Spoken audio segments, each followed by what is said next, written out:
Perjuanganku dulu dan kini.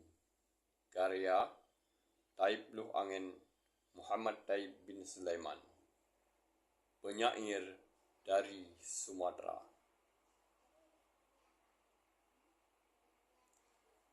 Di dalam perjuanganku dulu, salah ku tetapkan titik tumpu, mati-matian ku capai itu, banyaknya waktuku untuk itu.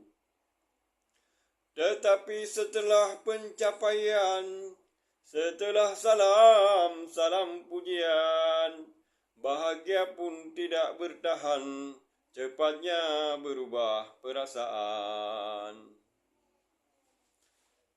Kehebatan, kebahagiaan yang kusangka usai mendapatkan, ternyata tipuan perasaan. Dia tidak membahagiakan.